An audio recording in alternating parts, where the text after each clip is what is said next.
Muchísimas gracias. Muchísimas gracias a todos ustedes, a todos y todas.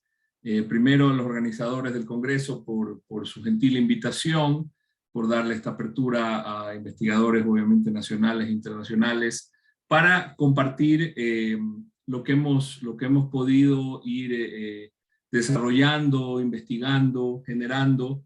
En mi caso, pues ya desde hace más de 20 años en la docencia universitaria, y podrían ser muchos más, tal vez 30 si consideramos también la formación salesiana, de grupos de formación, formación de catequistas, en fin, una experiencia que, bueno, ha permitido primero generar una pasión, obviamente, por la docencia, y específicamente en el ámbito del emprendimiento, como donde les decía, pues me he desarrollado en estas 2 últimas décadas, que suena a mucho tiempo. Espero no cogerlos muy cansados, son ustedes un grupo muy selecto que ha decidido esperarnos hasta esta hora, y entonces voy a tratar de hacerlo lo más dinámico posible, lo más concreto y lo más claro, de tal manera que pueda haber algún pequeño espacio para preguntas y sobre todo, insisto, que esto pueda ser adecuadamente aprovechado por todos ustedes. Procedo entonces a compartir la pantalla, algo en relación también al audio. Y esta es mi presentación para el día de hoy con ustedes, que como bien lo comentaban previamente, está relacionada con formando nuevos empresarios, emprendedores e innovadores en tiempo de crisis, ¿no? Aquí hemos generado un pequeño modelo de las 5 E, las letras E, para la búsqueda de la excelencia. Primero, cuando hablamos de tiempos de crisis, muchos de ustedes seguramente han escuchado o conocen esta simbología, que es uno de los elementos posiblemente que hace que ese gigante dormido ya lleve décadas despierto, prácticamente más que un país, un continente, que es la China, y donde pues obviamente muchos elementos, obviamente su territorio, su acceso a recursos naturales, minerales, y muchas cosas más pues lo hacen actualmente una de las potencias más grandes, pero también su cultura. También hay elementos culturales que son interesantes conocer, tal vez, insisto, muchos conocen, que ellos al dibujar sus letras, al dibujar sus símbolos que justamente, valga la redundancia, simbolizan palabras, en ese ámbito, en esa línea, ¿me confirma si se escucha bien? ¿Sí? Por favor, por si acaso. Estoy hablando ahí como loquito. Sí, ¿Se sí. escucha pulgar arriba? ¿Sí? ¿Todo bien? Bueno. Entonces les decía, chicos, que, queridos amigos, que esta simbología china, que ya de por sí es un arte, tiene un elemento artístico, estético increíble, poder dominar esta escritura, ¿no? Que muchos lo hacen sobre lienzos y las tintas, y en fin. En esta construcción de grafologías que tienen significados de palabras, cada una de esas grafologías tiene significados de palabras, y por ejemplo, la crisis, los chinos, que la llaman Wei Yi, está compuesto por 2 elementos, uno es Wei, que es peligro mortal, y el otro es Yi, oportunidad única. O sea, no solamente un peligro, algo que sea así medio delicado, sino peligro mortal, algo muy, muy peligroso para la vida, para la estabilidad, para la salud, para la economía. Y el otro elemento justamente es Yi, la oportunidad única, ¿no? Pareciera que en el símbolo se hubiera aquí una P como una E de peligro, pero no, en realidad eso es la forma en que ellos efectivamente grafican este símbolo. Entonces, es indiscutible que en tiempos de crisis como los que hemos vivido, hay personas que solamente se centran en lo malo que nos ha pasado mucho, que hemos perdido mucho, pero algunos otros se quieren realmente orientar hacia lo que también se ha ganado, lo que hemos aprendido, desde conceptos famosos como que se han vuelto, digamos, populares en estos tiempos, como la resiliencia, una capacidad física de los objetos como los elásticos, como los resortes, que pudiendo estirarse hasta un cierto límite, obviamente, no se rompen, y cuando termina esa presión que les hace cambiar de forma, vuelvan a estar más o menos como antes. Inclusive puede ser en algunos casos que estén hasta más fuertes, ¿no? En nuestra situación humana se trata de formar, como decíamos, empresarios emprendedores que tomen esta situación, y eso, como se dice, lo que no me mató me hace más fuerte. Pues la famosa frase de algún estudiante la puso de que, bueno, hay los optimistas que ven el vaso medio lleno y los pesimistas que lo ven el vaso medio vacío, pero el emprendedor va a buscar más agua para llenar el vaso. Y de la misma manera, cuando en crisis muchos lloran las pérdidas, los problemas, la falta de trabajo, hay personas que deciden poner una fábrica de pañuelos, de tisú, de pañuelos faciales para limpiarse las lágrimas. Entonces, ahí es donde están aprovechando en la práctica esas oportunidades únicas. Vale recordar en la historia, queridos amigos, que la crisis más grave, o sea, la que nosotros estamos viviendo, no es que no sea nada, no es por minimizarla, pero no se compara a la crisis de los misiles en Cuba que sufrió la humanidad a fines de la década de los 60.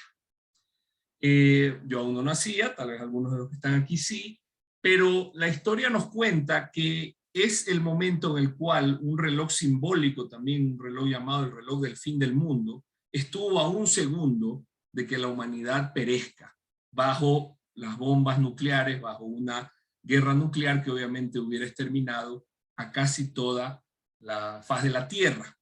Y en esa circunstancia, un famoso presidente, ya fallecido hace muchos años, asesinado, como sabemos, John F. Kennedy, justamente utilizó este elemento, esta simbología china, para decir que ellos escriben la palabra crisis con peligro y oportunidad, lo que veíamos. Pero él agregó algo que es interesante analizar, ¿no? En una crisis toma conciencia del peligro. Nadie dice que no te hagas el loco, no, aquí no pasa nada, aquí todo está lindo, aquí todos estamos felices, aquí estamos todos contentos, nada ha pasado. No, sí ha pasado, pero reconoce la oportunidad. Ese es el fundamento en el cual, en esa crisis de los misiles, se habla que John F. Kennedy se plantó en su posición de que no dejar pasar esos misiles, donde los rusos, los soviéticos, en este caso la Unión República, la URSS, pasaban un cierto paralelo del mundo con sus barcos, los misiles dirigiéndose a Cuba. Estados Unidos iba a hacer una retaliación de índole nuclear. Entonces, obviamente, como dijo algún historiador por ahí, famoso diplomático Henry Kissinger, los americanos y los soviéticos se miraron a los ojos, así como una guerra de quién pestañea primero, y bueno, los soviéticos, gracias a Dios, pestañearon y dieron marcha atrás a su política, pero muchos también dicen que por eso es que los Estados Unidos luego tuvo una cierta victoria en lo que es la Guerra Fría, por lo tanto hubo obviamente la caída famosa de la cortina de hierro, de los países comunistas, obviamente perestroika, glasnost. Bueno, no vamos a hablar de clase de política, simplemente lo que él reconoció una oportunidad para tener una cierta hegemonía que, bueno, ahora por ahí se le ha restado China, y claro, hay la incidencia del terrorismo islámico como una nueva realidad, pues después del 11 de septiembre, el atentado a las Torres Gemelas. Entonces, ese es el componente de en crisis, reconocer la oportunidad. Si nos vamos un poquito a lo que nos dice Varela, autor de un famoso libro de emprendimiento llamado Innovación Empresarial, un ser humano emprendedor que ha despertado su espíritu emprendedor, en algún momento de su vida, mejor temprano que tarde, da el salto para volverse empresario. ¿Ya? Da ese salto que tiene que ser un salto no al vacío. Obviamente hay gente que quisiera que el salto fuera pues de un escaloncito, que haya cero riesgo, pero como nos dicen los financieros, si no hay riesgo no hay ganancia. No pain, no gain. Si no hay dolor, no hay ganancia. Entonces, hay siempre hay una existencia del riesgo que tenemos que estar conscientes, como decíamos, estar conscientes de ese peligro mortal que existe, pero de alguna manera que eso no nos limite, que no nos haga cruzarnos de brazos, que no nos paralice ese miedo para justamente dar ese salto que tiene que estar bajo las condiciones de un riesgo calculado, ¿no? Tiene que estar bajo esas características de una duda razonable, como nos hablaba un famoso empresario apellido Iacocca, que llegó a ser el CEO de la Ford Motor Company y también que rescató a la famosa Chrysler.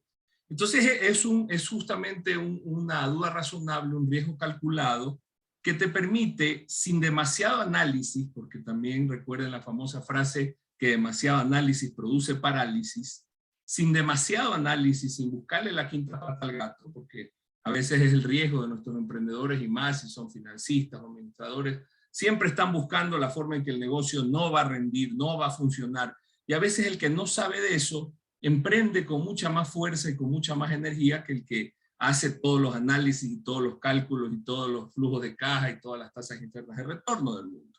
Entonces hay que tratar de alguna manera de equilibrar ese aspecto y dar ese salto sabiendo de qué es lo que se tiene, como quien dice, atrás de respaldo, como en un salto de bungee jumping, pues bueno, hacerlo en un lugar que tenga las certificaciones, que tenga los equipos adecuados, ¿no?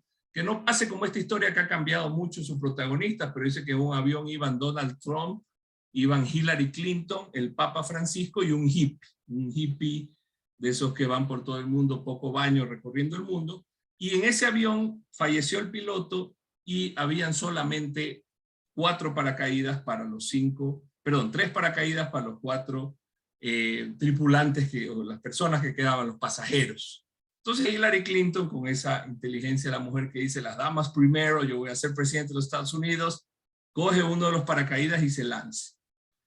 Donald Trump, que obviamente no quería morir, siempre primero él también, pues con su egolatría, dijo yo también no puedo morir, son muy importantes mis empresas, presidente de Estados Unidos, quiero volver a ser. Bueno, cogió una mochila, se puso y se lanzó. Entonces el Papa Francisco le dijo al hippie, hijo mío, yo estoy ya más cerca de Dios, creo que tú puedes coger el último paracaídas y te puedes salvar. Y el hippie le dijo, Santo Padre, no se preocupe, que el cojudo de Trump cogió mi mochila de mochilero. Entonces quedaban igual dos paracaídas, ¿no? Entonces Trump se lanza, o hay personas que se lanzan sin darse cuenta que no tienen un paracaídas, sino una mochila llena de ropa sucia, quién sabe qué cosa, ¿no? Entonces esa es la característica del salto. Y el otro elemento del sistema cultural empresarial que siempre se recomienda es manejarse dentro de un ambiente, moverse dentro de un ambiente mientras más amplio, mientras más nacional e internacional sea.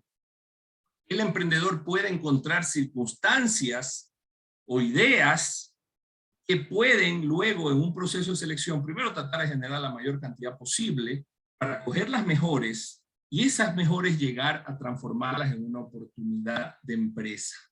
Y cuando el ser humano emprendedor convertido en empresario, que es como, digamos, en la biología básica de la vida, un espermatozoide, y el ambiente con sus circunstancias es un óvulo, ahí hay una fecundación y nace a la vida una nueva empresa, a la cual el empresario obviamente le pone sus características, le pone sus elementos diferenciadores, como las empresas formadas por valga la redundancia, grandes empresarios que en la práctica tienen mucho de esa persona, ¿no? Los dos elementos son importantes, pero obviamente un empresario, o sea, la idea, la oportunidad, el ambiente, si alguien no lo fecunda, no pasa nada, eso se desperdicia. Y es ahí donde efectivamente las oportunidades se pierden o se ganan. Yo les digo en ese sentido, mis queridos amigos, que las oportunidades no se pierden. Ya algunos podrán pensar, no, si se pierden, yo he perdido, yo he visto que hay gente que se ha perdido. Yo les digo que no, porque la oportunidad no se pierde, sino que otro la encuentra. Ah, ustedes dirán, pero es que ya se perdió para mí. Sí, pero no es que se haya perdido la oportunidad, sino que otro la encontró. Muchos tal vez sean de mi leva, como digo, por ahí, nacido a inicios de los 70, en el 73, ya llegando cerca del medio siglo, y recordarán que hay una canción que dice, perdí mi oportunidad, no la supe aprovechar, y ahora hay otro ocupando mi lugar. bueno, tal vez algunos más jóvenes que les guste un poco el tema chupístico por ahí la hayan oído o que valoren esa bonita música de los 80, ¿no? Entonces, justamente hay que pensar que esa oportunidad que se pierde, el que la pierde muchas veces dice, es que el otro tuvo suerte, el otro estuvo en el lugar correcto y en el momento apropiado, y yo en cambio estuve ahí, pero no tuve la suerte. No, no tuvo es la actitud de emprender, la actitud que hace que tú puedas estar en el lugar correcto, en el momento apropiado, pero la actitud es la que te hace tomar una decisión. Entonces no es cuestión de suerte. Hay mucha gente que dice, qué suerte ese man, qué bien que le fue en el negocio porque lo abrió en el momento correcto. A mí se me ocurrió la idea, pero nunca lo hice. Entonces no tienes que reclamar. Entonces, justamente en ese sentido es lo que tú puedes hacer o lo que tú tienes que hacer para que las cosas se den. O sea, que no sea como esa persona muy humilde, mendigo, que iba por las calles y entraba todos los días a la iglesia a rezarle al crucifijo grande de la iglesia, Diosito que me gane la lotería, Diosito que... Y así todos los días, semanas, meses, Diosito que me gane la lotería, años, arrodillado con toda la devoción, Diosito que me gane la lotería. Un rato ya bajó Jesús de la cruz y le dijo, pero por lo menos compre el guachito. O sea, quiere a veces la gente hasta encontrar el guachito botado en la calle. No puede ser, o sea, hay algo que tú tienes por ahí que hacer. Por ahí, bueno, a veces los estudiantes en mis chistes no se ríen, pero acá en el caso de Cuenca y no sé en otros lados, cuando yo digo una frase que decía mi padre, a Dios rogando y con el mazo dando, ahí sí se ríen, posiblemente por el doble sentido, pero yo me refiero a que uno ruega a Dios, pero uno está trabajando, uno está martillando, como lo haría un herrero, como lo haría cualquier persona que trabaja con metales o metales preciosos. Entonces, eso es importante tomar en cuenta porque para muchos la suerte es como una señora, más que una señora, cuando digo no por tema, por favor, no lo tomen como machismo, sino por su nombre, ¿no? La suerte, pensamos que es una hada madrina que con su varita aleatoriamente a unos le da y a otros no le da. A ti sí, a ti no. Entonces anda así como bibili babili y le da a cada uno. Y entonces, a veces, hasta inclusive, no hay que considerarlo así, sino que como está aquí este acrónimo, o acróstico creo que se dice, que hizo un estudiante mío hace unos años, que la suerte es saber utilizar efectivamente mis recursos para tener éxito. ¿Ya? No es aleatoria, no es que te caes, sino cuando tienes tus recursos, los sabes utilizar y obviamente te encaminas al éxito. A la entrada de un coso taurino, de una plaza de toros, no me gusta, me parece. Obviamente hay personas que consideran eso artístico, pero se está haciendo sufrir a un ser vivo por una causa de diversión. No soy vegetariano, sí como carne, entonces bueno, ahí pienso en alimentación y me justifico, pero en el tema del toreo no. Pero sin embargo, a la entrada de esto, el torero, como sus mozos de cuadra, o sea, toda la gente que le ayuda al toreo en su jornada, leen esta frase que dice que la suerte no es más que el meditado cuidado de todos los detalles. O sea, aquí no hay un tema de, insisto, qué mala suerte, lo pinchó el toro, qué buena suerte, no le pasó nada. No, todo tiene que estar cuidado, todo tiene que estar adecuadamente pensado, porque en la práctica, o sea, si no trabajas en eso, no va a funcionar. Un fotógrafo que se ganó una fotografía de él, se ganó un premio internacional de un colibrí tomando la flor de loto con el sol naciente en Japón, atrás los árboles de cerezo, bueno, una foto espectacular. Cuando se ganó el premio, todos le decían, qué suerte, ¿no? Te ganaste el premio. Y él decía, sí, qué suerte haber tenido que viajar primero 2 días, 3 días hasta llegar a Japón, caminar 10 kilómetros con 1 tonelada de equipo fotográfico y luego pararme durante 2 horas para que el bendito pájaro quiera chupar el néctar y haber lanzado 5,000 fotos para que una funcione. Entonces ahí es donde está el ejemplo. Y bueno, y hay una historia también rapidita que les cuento, que la buena suerte o la mala suerte va a depender de muchos factores, de muchos elementos que uno puede analizar. La historia habla de un granjero que tenía pues obviamente su granja y que un buen día le llegó un caballo salvaje, un potro cimarrón, garañón, o sea, un caballo enorme, hermoso, salvaje, que entró y entonces los vecinos, entró a su casa a beber, a comer y se quedó ahí. Los vecinos, qué suerte vecino, el caballo, que mire, le llegó gratis. Y el granjero, un sabio, decía, buena suerte, mala suerte, quién sabe. Porque luego se fue ese caballo y todos, qué mala suerte, se le fue el caballo vecino. Buena suerte, mala suerte, quién sabe. El caballo este regresó con toda su manada, 20 caballos, yeguas, potros, y él digamos, como el líder de esa manada, lo fue llevando al granjero. Y otra vez, qué buena suerte, vecino, tiene toda una manada de caballos salvajes. Buena suerte, mala suerte, quién sabe. El hijo del granjero quiso domar al cimarrón, quiso domar al potro, al garañón, y el caballo lo tumbó y se rompió una pierna y unas costillas el hijo del granjero. Y una vez más los vecinos, qué mala suerte vecino, su hijo se accidentó. Buena suerte, mala suerte, quién sabe. Llegó el ejército a reclutar a los jóvenes para ir a una guerra fratricida donde iban a morir muchísimos, y seguramente si se iba el hijo del granjero iba a morir porque no era soldado, no sabía pelear, y no lo llevaron porque estaba con la pierna y las costillas rotas. Buena suerte, mala suerte, quién sabe. Solamente para complementar, estos dos elementos de crear, innovar y capturar oportunidades y desarrollar actitudes y emprender se complementan con la capacidad de sinergizar, con la capacidad de que la suma de los elementos que cada uno impone sea mayor que lo que cada uno podría imponer o aportar individualmente, y se suma. ¿Ya? Sinergia es cuando lo que un grupo genera es más de lo que la suma de los aportes individuales. Y entonces para eso hay que trabajar en redes divergentes, que se está desarrollando mucho, que lo estamos haciendo, una de las cosas que por ahí, aunque no nos guste a veces tanto, porque el ser humano es social, es presencial, pero bueno, la capacidad de hacer redes virtuales, de tener estos encuentros vía virtual, es importante. Y en el centro está la creación de una empresa con un plan de empresa, que es como la partida de nacimiento, la cédula de identidad de ese bebito que llamamos la nueva empresa. Como hacen también en las culturas orientales, no esperan a la empresa al año que ya les dé cama, dame chocolate. No le sacan, no retiran utilidades en 10, 15, 20 años para que el niño crezca, para que esa empresa sea fuerte, y ahí sí que tal vez empiece a repartir utilidades, obviamente pues sí, pagar unos sueldos, pero que esté acorde a la realidad de la empresa. Se habla de que lo que gana en una empresa asiática, japonesa, por ejemplo, el que gana más con el que gana menos, la diferencia es de un factor de 8. O sea, que si alguien gana $400, el que más gana 8 por 4, 3.200. Y no hay esas enormes diferencias que a veces se dan en nuestros países, ¿no?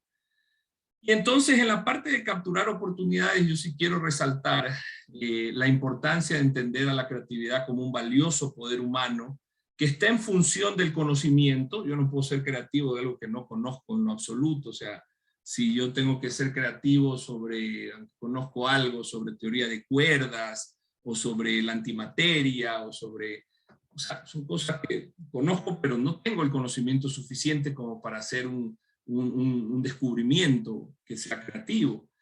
Pero el otro elemento importantísimo, y por eso está el cuadrado, es la imaginación. ¿Ya? O sea, tengo que aplicar muchísima imaginación. Más que cualquier conocimiento básico que yo pueda y deba tener, es la imaginación, y obviamente la capacidad de evaluar.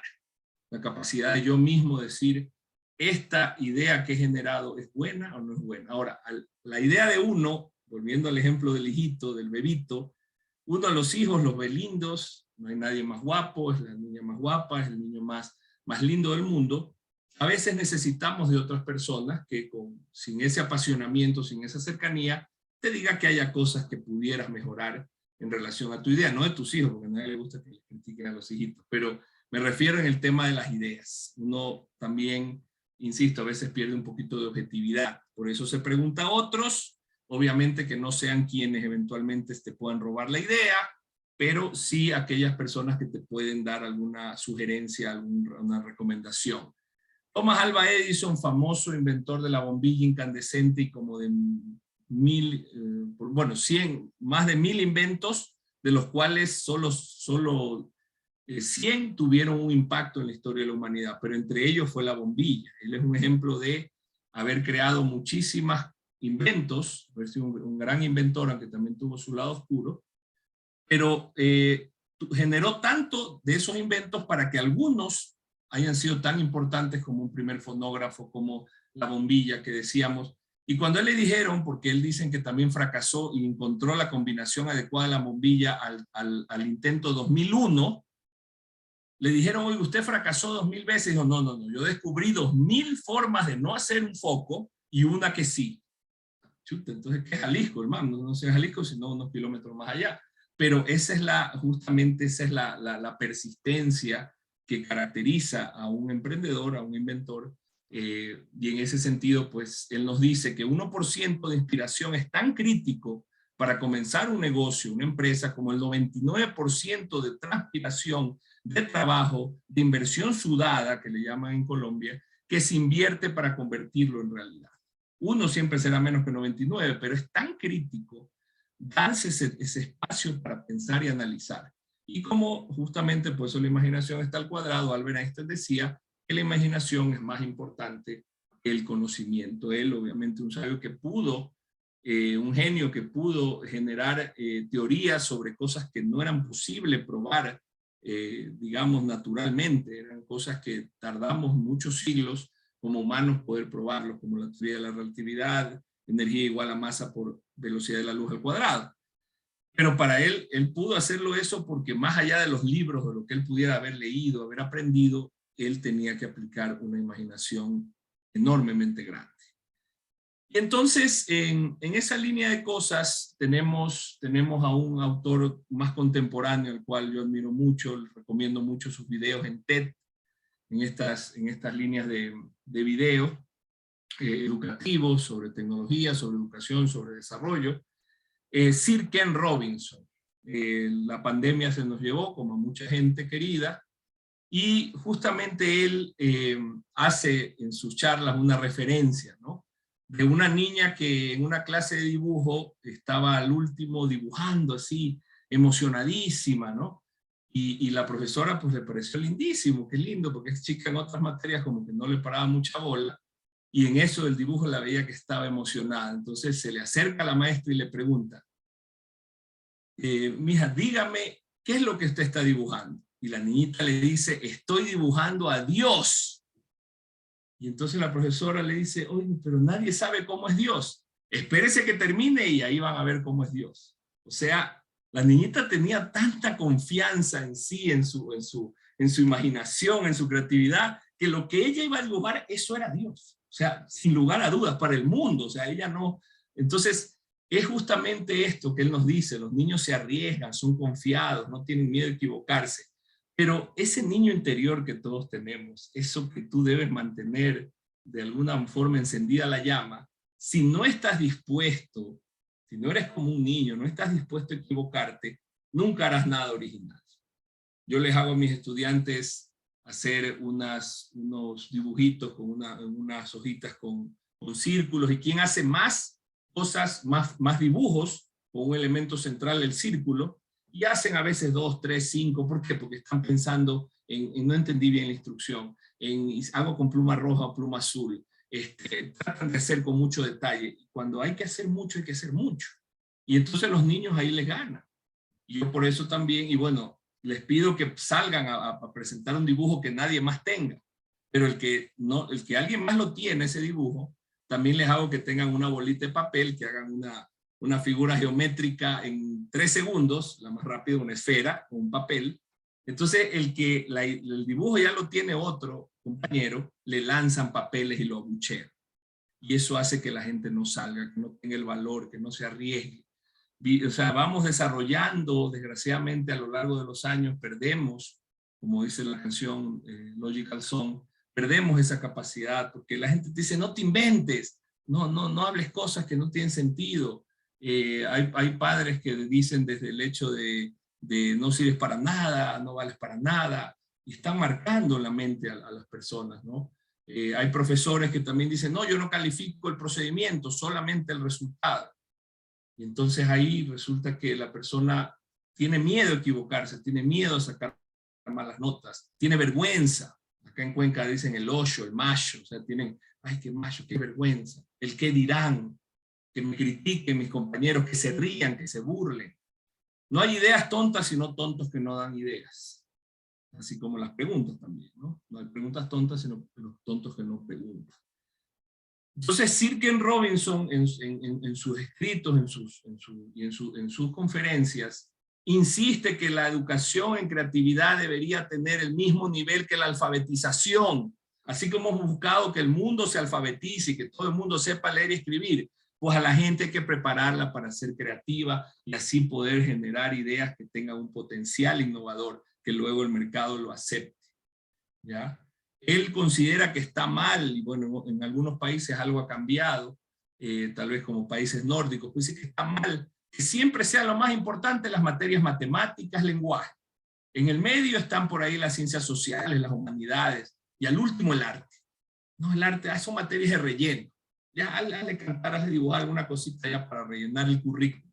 No, ahí está la esencia de las futuras ideas creativas. Luego cuando ya se gradúan o cuando ya son mayores, te dicen, lánzame ideas que sean creativas, y no saben por qué, porque hay toda una formación que ha cortado esa parte.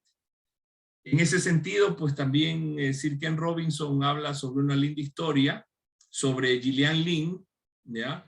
Que cuando era niña no atendía, se paraba, se movía a los profesores y la mandaron a buscar a los papás y le dijeron a la niña que tenía que ir a una escuela de niños especiales, o sea, diciendo que era casi que una persona con una discapacidad, que suene feo el término. Pero afortunadamente para ella, la mamá la llevó donde un psicólogo que ya después de conversar un poco con la mamá le dijo, hijita, voy a salir un momento con tu mamá. Y salió del consultorio, pero dejó prendiendo la radio. Y cuando salió con la mamá, le dijo a la mamá, ya, un poco ocultos, mírenla. Bueno, la niña se paró, bailó, empezó a bailar con la música. O sea, entonces el doctor le dijo, señora, su hija no está enferma, su hija es bailarina, llévele a una escuela de danza. Gillian Lane, por eso está aquí, es la coreógrafa de Cats, de una de las obras de teatro más importantes de la historia, del Fantasma de la Ópera. Ganó millones, entretuvo a millones. ¿Cuántos niños tal vez que tenían ese, ahora ya se llama déficit de atención, trastorno déficit, le dan una pastilla, un Ritalin, y lo taran? Y tal vez ese era lo que había que buscar efectivamente otro camino, ¿no? Como en esa imagen, ¿no? Para una selección equitativa vamos a hacer el mismo examen a todos, por favor, trepe largo. Claro, el monito feliz, pero el pingüino, el elefante, el pez, ¿cómo hago? Y hay una frase mal atribuida a Einstein que dice que si tú le quieres juzgar a un pez por su capacidad de subir un árbol, toda la vida pensará que es un idiota. No, hay diferentes tipos de inteligencia y ojalá las personas encontraran aquella que le permita de alguna manera desarrollar lo mejor de sí. Y entonces en su libro El Elemento, descubrir tu pasión lo cambia todo, les recomiendo muchísimo este libro, Sir Ken Robinson dice, estamos de acuerdo en las capacidades extraordinarias de los niños, en sus capacidades de innovación. Todos los niños tienen tremendos talentos que los malgastamos implacablemente los adultos, nosotros. Insisto, los padres con esas palabras a veces tan duras que las decimos enojados, o los profesores que también maltratamos, decimos no vales para nada, eres un tonto. No, tal vez esa persona tiene otras características. Sin embargo, ahora quiero más bien referirme a otra cosa que a veces podemos hacer los padres o los maestros, que también nos dificulta la convivencia en este único planeta Tierra que tenemos, que es cuando el padre le dice al hijo que tiene que ser creativo, pero para ganarle al otro. Ya no habla de creatividad, sino de viveza criolla. Cuando le dice que este mundo es de los vivos. ¿Ya? El vivo vive del bobo, el bobo es su trabajo, tal vez. Entonces, que no tiene que ser el bobo, tiene que ser el vivo. Tiene que ser el sabido. ¿Ya? Y entonces hay esa continua insistencia de que sea vivo, que sea sabido. Ahora, claro, cuando el hijo quiere hacerse el sabido a papá y si no le gusta, ¿ya? Pero hay también esa formación donde efectivamente se trata de lograr que nuestras nuevas generaciones sean unas contra otras, cuál se aprovecha mejor del otro, cuál aprovecha mejor las oportunidades, pero perjudicando al otro.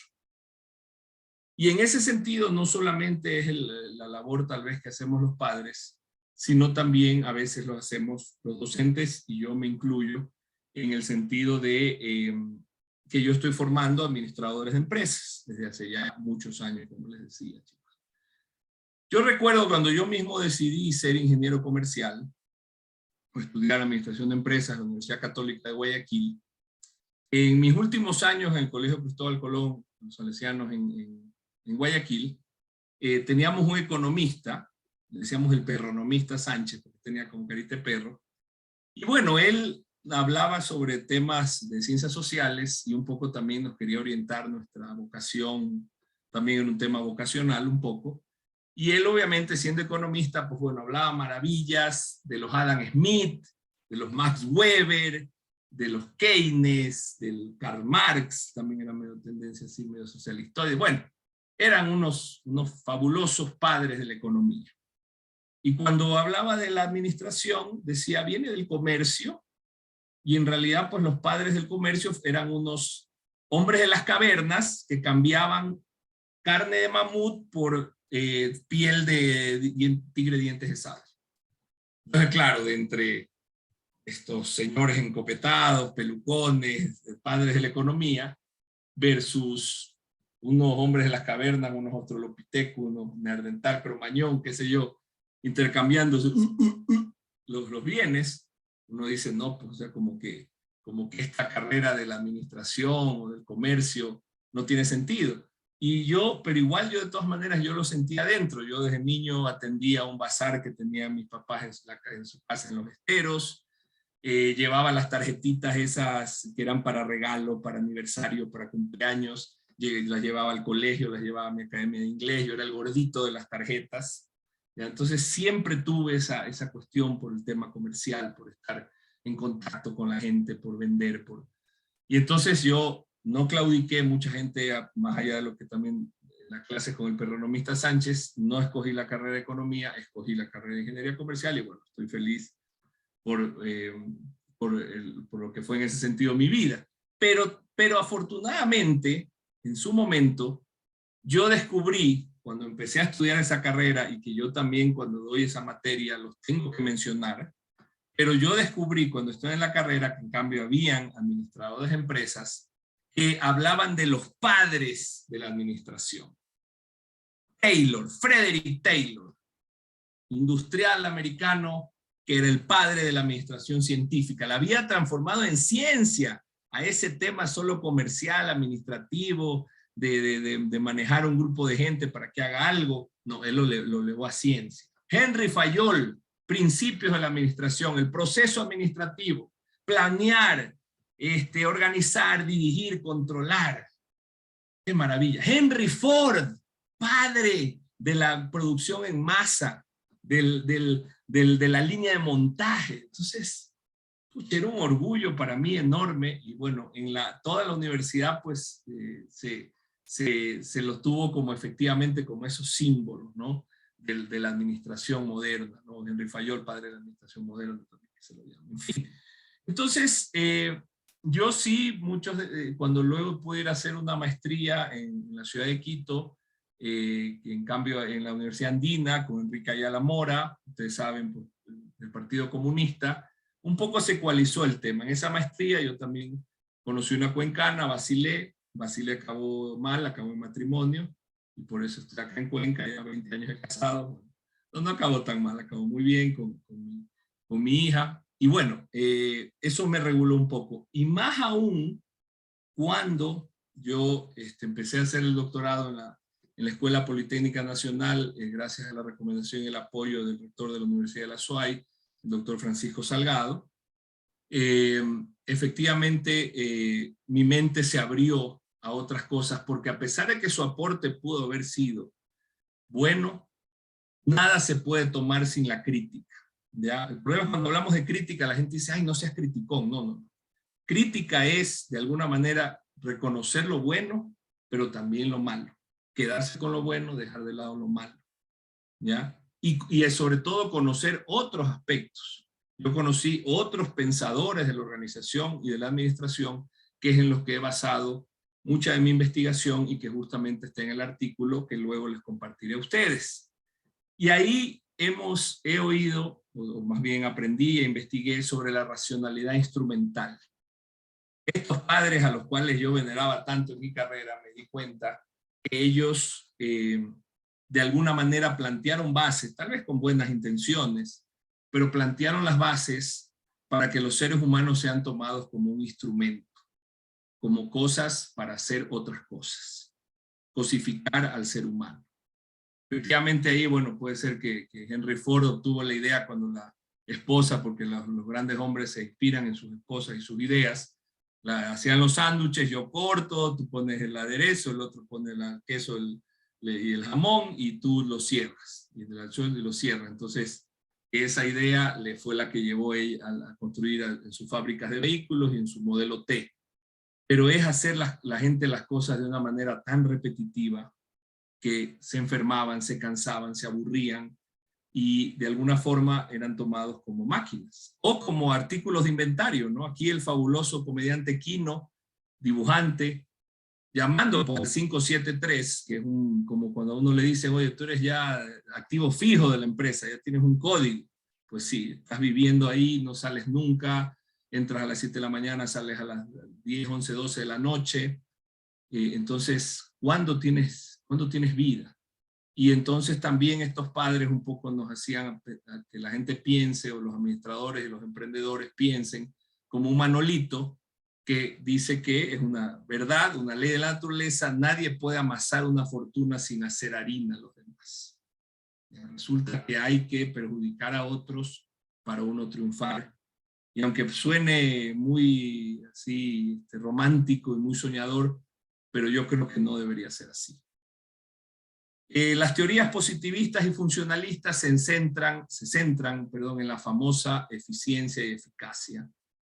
No voy a entrar en muchos detalles para no cansarlos mucho y estar dentro del tiempo, pero efectivamente es cómo alcanzo los objetivos y cómo uso esos recursos. ¿Ya? Y obviamente ahí hay una figura de un homo economicus, o sea, un hombre que mueve la economía, pero como un burro de carga, ¿ya? Que está solamente trabajando, y es un hombre unidimensional, que está como en esta imagen bajo el control absoluto de un jefe que se enriquece con su trabajo y que aún así la persona está ahí y que no pueden ir al baño. Y bueno, a veces esos empresarios no les importa tampoco el medio ambiente, no les importa ninguno de los otros grupos de interés de su empresa, siguen construyendo la destrucción del futuro, y les ruego que sepan disculpar las molestias, pero igual cómprenme mi producto. Mi planteamiento alternativo, chicos, no voy a entrar a leer todo esto, simplemente mencionar algunos de los aspectos rápidamente sobre los cuales yo he buscado esa racionalidad sustantiva, ¿no? Sabemos que el sustantivo es el elemento más importante del sujeto, cuando hablamos de gramática. Entonces los sustantivos es lo importante, son esas otras cosas. Cuando el trabajo es parte de tu vida, pero no es toda tu vida. Y ahí hay paradigmas de la paraeconomía, de las nuevas organizaciones de Polanyi, que están en mi artículo. Voy a al final compartir en el chat el link para que puedan obtener el artículo, obviamente también mi mail para que me puedan contactar con todo gusto. Hay una crítica a la razón instrumental, valor de intercambio y cálculo utilitario de consecuencias de Horkheimer. También he profundizado en la teoría de la acción comunicativa y la crítica a la razón funcionalista de Habermas. Hay un principio de reciprocidad, valor de uso y el compartir de cosas, más que ser recíproco y que los dos valores se intercambien entre personas que se consideren iguales, es más que dar, compartir. La pedagogía del oprimido contra la ingenuidad de Paulo Freire. Él dice, no hay que ser ingenuo de pensar de que los países con más recursos económicos, que ojo, a veces no son los más felices, ni obviamente los más equitativos. Muchas veces, cuando uno todo le llega del exterior y toda la ayuda del exterior lo ve, Paulo Freire dice, no sean ingenuos. Ellos no quieren que nosotros les robemos el poder económico que ellos tienen. Ellos no quieren tanto compartir. Quieren que nosotros sigamos produciendo materias primas, commodities, en fin. Hay una teoría de la delimitación de los sistemas sociales como una nueva ciencia de organizaciones, y el hombre parentético de Alberto Guerreiro Ramos, rector de nuestra universidad, Francisco Salgado, es muy estudioso de este autor brasilero, de que a veces no conocemos mucho porque es otro idioma, es el portugués, pero realmente tienen, por ejemplo, este concepto del hombre parentético. Ese hombre que su trabajo lo pone entre paréntesis. O sea, cuando yo salgo de mi trabajo, yo cierro paréntesis y me dedico a lo que me gusta, a cocinar por mi familia, a hacer un poco de música, a cantar, a hacer karaoke, a estar con mi esposa, a irme a un cine, a irme a una obra de teatro, a irme a un concierto. O sea, no puede ser que, y claro, hoy por hoy el control hace que la empresa te dé un celular y que tú tengas que contestar a cualquier hora del día. Eso es racionalidad instrumental absoluta. Eres una cosa, nadie respeta tu tiempo libre. La gestión social sobre la gestión estratégica, donde no solamente es buscar la estrategia para ganar y ganarle a otros y que la sociedad no le importe o no pensando en la sociedad. Y un tercer sector público no estatal, que son las asociaciones, las ONG, los grupos de barrio, los grupos de amigos, inclusive un filósofo nuestro, el cual yo admiro mucho, que es Bolívar Echeverría, que nos habla del barroquismo en América Latina. El barroco en América Latina, y sobre todo la escuela quiteña de pintura y de escultura, tomó elementos de todo el mundo, pero lo mezcló con cosas locales y creó algo único en el planeta. Muy reconocido y muy...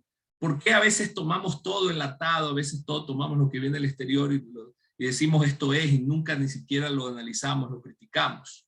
Y por eso también Bolívar Echeverría habla de un homo legends, que lee, que se instruye para no caer en ingenuidad.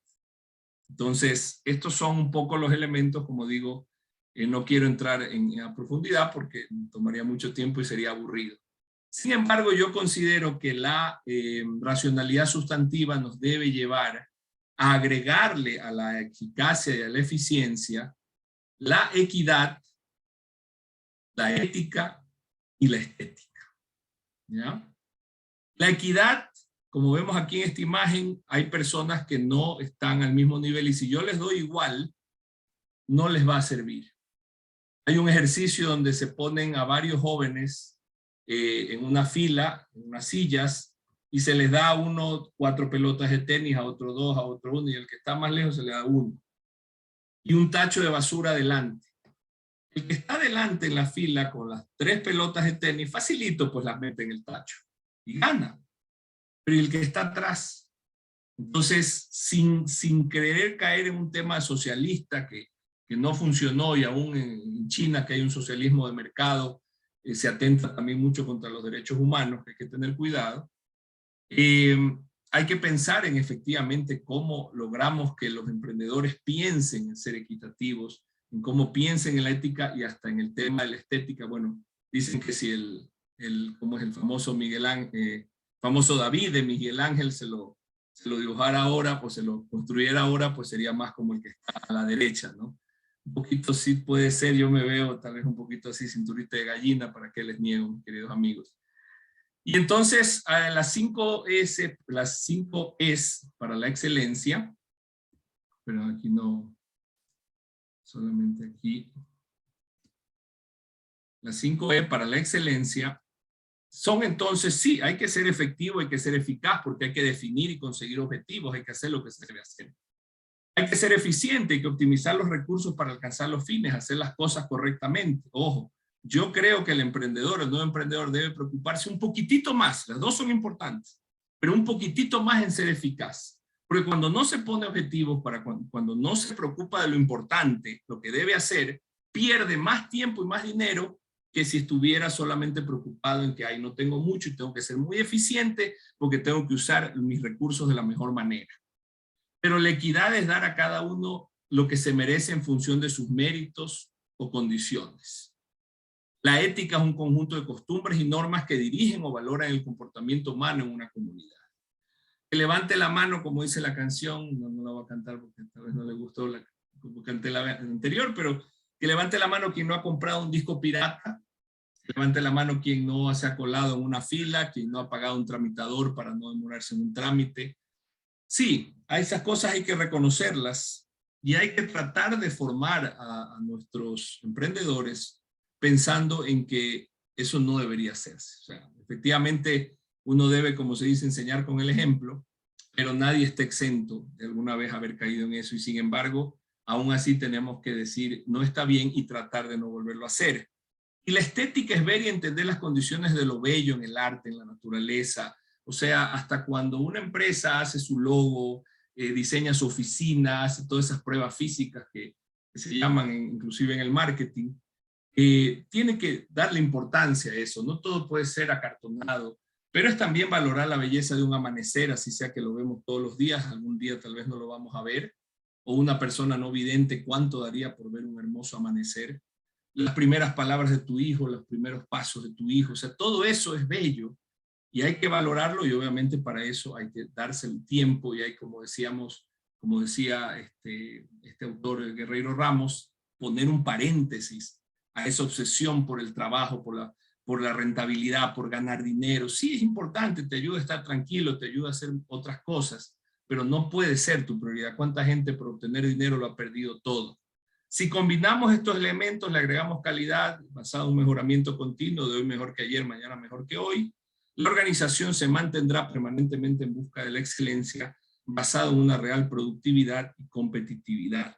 La organización es el centro de estudio de la administración, es el centro de estudio de las teorías de la administración, pero ojalá sean este tipo de organizaciones. Y entonces este modelo justamente llega a la excelencia combinando eficacia, eficiencia, equidad, ética y estética, para con calidad y mejoramiento continuo llegar a la excelencia y poder sustentar una productividad y una competitividad tanto como empresa, tanto a nivel personal y como país. ¿Ya? La eficacia y la eficiencia por sí solas nos hacen pues, justamente ser esos seres instrumentales donde solamente es explotar al empleado, pagarle lo menos, no pagar impuestos, no me importa contaminar el medio ambiente, porque es la ley del más vivo, porque como todo el mundo lo hace, yo también tengo que hacerlo. Termino obviamente recomendándoles, porque no vamos a poder ver, el tiempo no nos da, recomendándoles que busquen en YouTube Tiempos Modernos de Chaplin, que es una crítica visual del cine mudo, que no era muy fan, pero después que la vi realmente es impresionante como él se adelanta al tiempo, cosas que ahora existen y en ese tiempo no existían y sin embargo él con su creatividad las pudo ver. Y sin más, siendo ya 50 minutos con 30 segundos, solamente quiero ponerme a sus órdenes, agradecer su paciencia y su tiempo para escuchar esta presentación. Entonces voy a proceder a copiar esta información en el chat, por si todavía queda alguien todavía con nosotros. Bueno, sí, estamos unos 20, estamos hasta un poquito más de los que empezamos. Y con esta información ustedes puedan tener acceso a más detalles de la investigación que en este tiempo he podido compartir con ustedes y espero no haberlos aburrido. Muchas gracias y una buena noche. Excelente, estimado Francisco.